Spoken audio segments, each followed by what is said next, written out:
Mom is super cool. That's way cool. Um, so you have your first fight, and am I correct? That's the Margarita de la Cruz Ramirez fight. That will be my first pro fight. Yeah. Mm-hmm. And that's down in Mexico. So your first two fights are losses. What's driving you to keep moving forward at that point? I guess. Okay, so me being an athlete my whole life, every sport came really natural to me. I've always been the star in every sport. In fighting, I didn't know anything. I wasn't the star. I wasn't the best. And I think that's what still drives me now to this day is just keep on learning and growing and becoming a better athlete at this sport. So I think that's what drove me the most, that I wasn't good in the beginning. Like, I had a lot to learn. So, and it just kept on going. Did I think it was going to change into my career and make it as big as it is now? No, because back 10 years ago, female fighters weren't big, you know. Dana was saying he was never going to sign anyone. And so we didn't think much about it. And I took fights and I wasn't supposed to take, honestly, way too soon in my career. So I tell a lot of amateur fighters to actually make sure you protect your record and you choose fights wisely. And so I have some losses in my beginning career where if I would have looked at it then, I should have never took those fights. But, you know, it is what it is. And everyone knows that I have never backed down from anyone. I'll bite on my mouthpiece and go. But now here comes the skills. And I think I'm such a more developed fighter now. Yeah.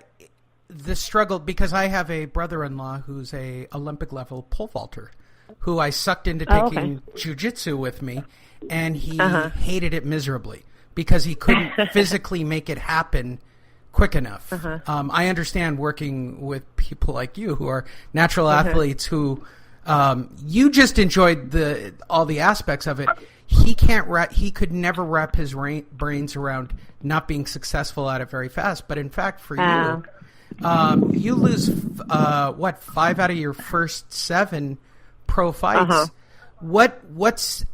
That's a really special mechanism to continue to want to get better and succeed. Yeah, for some people might want to quit. For me, it just made me, drive me more and to do better. And I think that's what mainly drives me, because so much comes so easily to me, and it just didn't come that easy to me. So I'm excited to learn and grow all the time. So I'm guessing at this point you're starting to work heavily on your ground skills, because you're losing mostly by submissions in the early days. Right. Who's starting to work on your grappling at this point? Where do you get your skills from in the early days? Well, in my beginning of my career, I came from a fight gym where everyone was more Muay Thai. So everyone knows that I'm more of a Muay Thai fighter. Like, my kicks are crazy. So then when I moved to Orange County, I noticed I needed to change camps, and that's when I started doing jiu-jitsu. I'm actually a purple belt in jiu-jitsu now. Obviously, I still like to stand up. But even going into the Ultimate Fighter, because when I moved down to 125, I was on a 3-fight win streak. And then I went to the Ultimate Fighter, and I noticed I wasn't picking up the wrestling ass part. Like, I had my jiu-jitsu, I had my stand-up, but the wrestling I didn't get. So that's when I switched to Arena recently, and now Chris Levin is my wrestling coach. So Eddie Alvarez was the one that told me, obviously, you want to stand up. So the only way you can keep the fight standing up is if you learn how to stop the takedown. Right. So then I threw myself into a whole bunch of wrestlers. So every single time, like, I honestly don't look at stuff as a loss. I just look at it as a learning experience, and I just get better and better. And actually, signing to bare knuckle has actually helped my boxing tremendously. Oh, I'm sure. Because in boxing, you have, or even in you have gloves over your hands, so you're allowed to not turn your punches correctly or be kind of sloppy. But when it comes to bare knuckles, you have to be very technical. You can't be sloppy with any of the punches. And I honestly, I've been telling everyone, like, the Christina Marks today would beat the crap out of Christina Marks from my last fight, because my stand-up is crazy amazing now. So I want to get back to the bare knuckle thing, but I want to ask about the wrestling. Basically what Eddie told you, the Wolverine, told you was to wrestle up. And most people don't know this, and I've had this discussion forever. I said, Chuck Liddell's the best wrestle-up guy that there was in the business till he got slow. It's a skill set when you look at it. Fedor kind of demonstrated it in the last fight, trying to stay up off on his feet. If you're coupling all these skills together, how much time are you putting into? I know you're getting ready for this fight, but wrestling's kind of like a weird lifetime commitment to being good at it. It is. Right, it is. It's not like jiu-jitsu for a strange way. I don't understand. I'm a wrestler and a jiu-jitsu guy, and I've said this because people have asked me, are they the same? I said, kind of, but not really. Wrestling is... Right. I was just at the amateur championships out in Vegas this weekend, and I watched those kids. They love being on the grind and doing that day in and day out. That's borderline psychotic at that age. How is it for you? Because I don't think you can take time off from working on that stand-up game to get to the point where you can be the devastating striker that you're going to be. Right. You can't take time off, and but I know I'm not going to be this world-class wrestler, like, probably because that's not in my heart. My only thing I'm trying to always instill and drill in me is learning what wrestlers, their mental IQ is how do they stand, how when they want to do a takedown, what does that look like, and learning how to sprawl correctly and just looking at those. So I threw myself with a whole bunch of wrestlers because knowing that I'm a stand-up person, well, anytime we'll spar, I know they're not going to want to stand up with me. So the only best way to learn what they're going to do is be with them all the time. So I think my wrestling has definitely come up a lot, and I understand the wrestler's mindset a little bit. So that's basically all I'm trying to get, and just develop it. I mean, right after this fight, I have a fight in January for Invicta, so I go right back into fight camp. It's you're justifying a stance that I have that intelligent fighters do better than thugs. You have better control of your... This is probably really boring for most people, but if you're really into it, you probably have really good muscle memory for learning new technique in jiu-jitsu and wrestling and in striking, which translates out to increasing your game faster.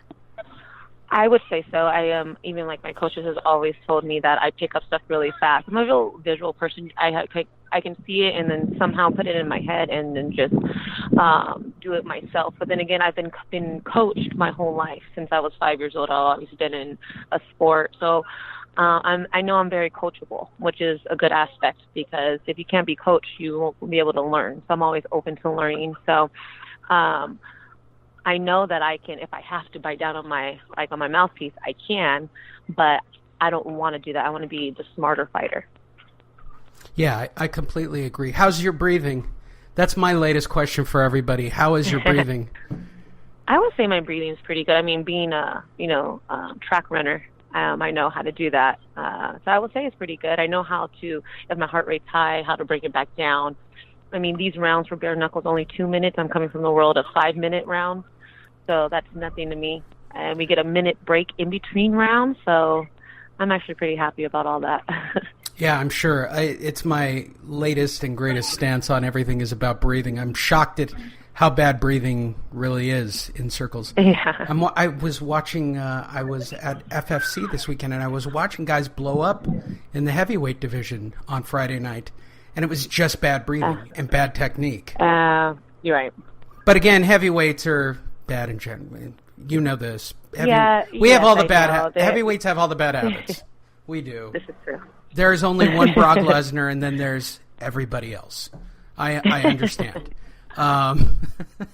Every other heavyweight looks like a legit heavyweight.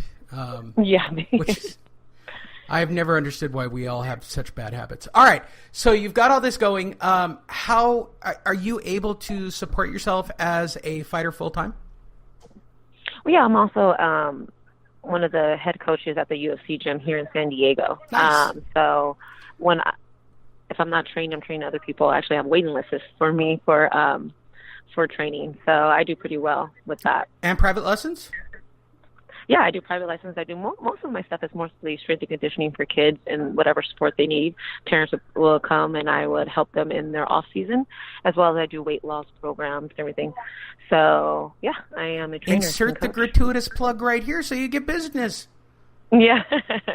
How can people get a hold of you if they want to condition their child or turn them into the next great wrestler So I can't imagine anybody would look at a high school child and say, I want him to be a striker, but... Yeah. Well, I'm at the UFC gym in Mission Valley, and I'm one of the coaches there. But they can always look me up on my Instagram with xtinamark, and they can reach out to me through that.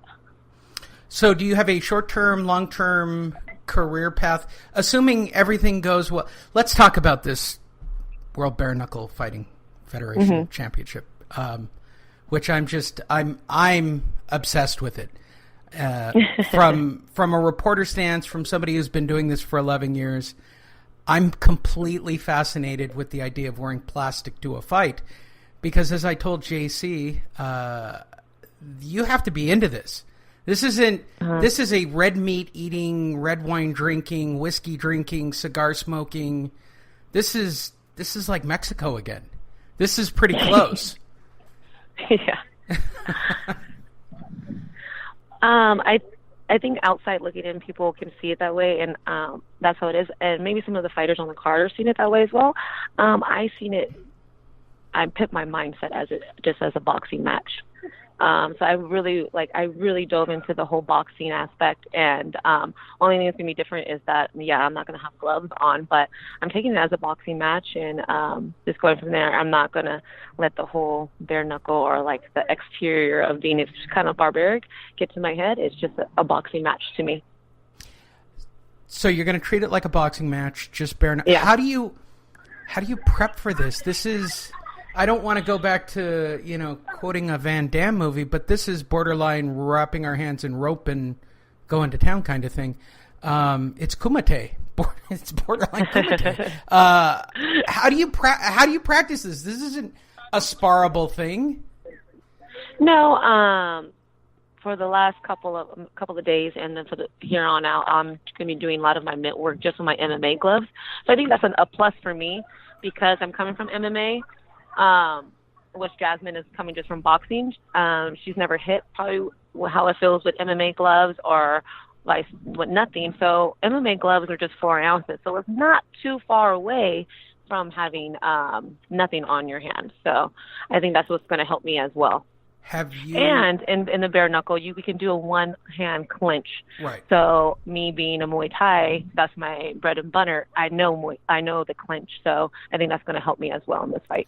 Have you tried sparring on the heavy bag or the speed bag bare knuckle? Yeah, all the time. I hit tires, bare knuckle. I do my push-ups, bare knuckle. I do a lot. Anything that's not in contact with an actual person is bare knuckle. Other than that, I do it with MMA. And their jiu-jitsu fingers as well. Oof. Right. I'm not going to say your hands are wrecked, but your hands are going to be a little wrecked. Yeah, I'm fine with that. That's all right. Well, I appreciate you taking time out. I want to do one last thing, because everybody does the same interview. We've talked about this. I'm going to do the Think Real Fast lightning round to end out this show. This is a list of weird questions to ask someone off of a website. Are you ready? Okay. No, they're not that bad. I saw that list and I thought, no, I can't do that. Even I'm uncomfortable asking those questions, and I'm really not uncomfortable asking those questions, and they made me uncomfortable. All right. What would be much better if you could just change the color of it? What would be much better if I can just change the color of it? Geez, this is a tough one. What would be much better if I can change the color of it? Well, I don't like anything pink, so what's pink? No. Gosh, what would be much better if I can just change the color of it? Trying to think. I've stumped you. All right, question number 2. Yeah. When was the last time you screamed at the top of your lungs? I would say I just went to the haunted trails here in San Diego, and really? You can You screamed out. shitless. You screamed. Yes. And you didn't punch him in the face. And I melt down to the ground. No. I do. Oh my gosh. I totally do. So it was there. Like, it's always crazy because I get really scared really fast, and I think that's why probably I'm such a good fighter, because I get startled fast, so I just react. So you don't need to get hit a few times to get started. Just the first sort of movement is going to be enough for you. Yeah, and I'm throwing at you. Yeah. It's the cat-like reflexes of, something in the corner of my eye. Okay. What would your dream bathroom look like? Wow, that is a one.